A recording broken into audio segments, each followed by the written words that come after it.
Hey guys, Bruce here at Tough Dog's Place. Just going to take a couple minutes and show you a few things I found out yesterday in the test run of the Turf Surfer. Here's the unit. I got it out in the sun where we can actually see what's going on today.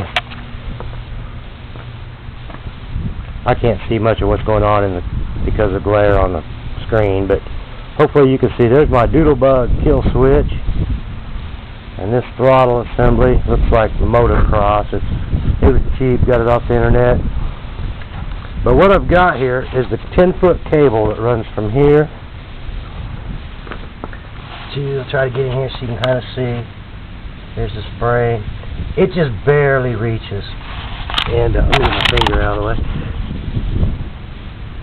And because of that, I've got it pulled so tight that it's not relaxed, it's kind of restricted. Of course, I made the little custom bracket to go underneath here to hold the housing. It's underneath here. I'll probably show you real quick. Just made a real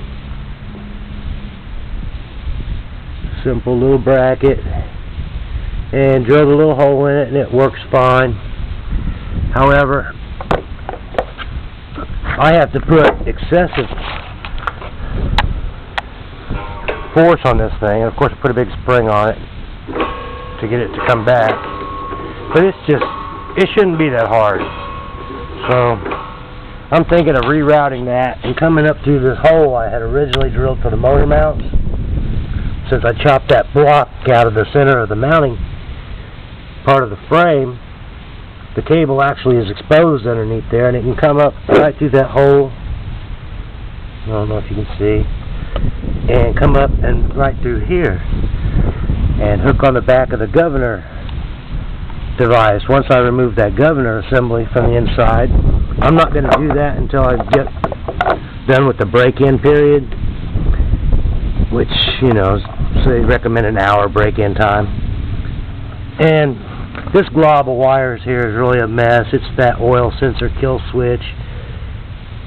And the little black plastic housing that comes around all that stuff, when I took it out of the box, it was in 4 pieces. It had been shattered. And I noticed recently that they must have dropped it because this cowl blower housing has a big ding in it right here, kind of a dent, and the paint's chipped.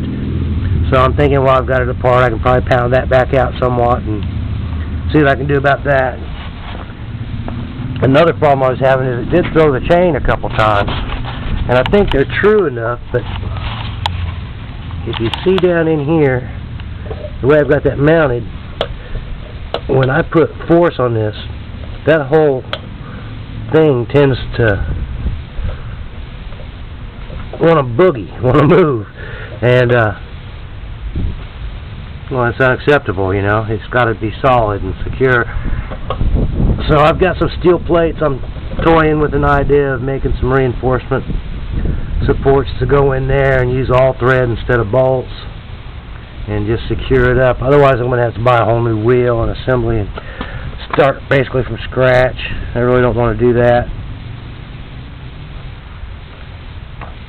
That brake cable runs treacherously close to the chain.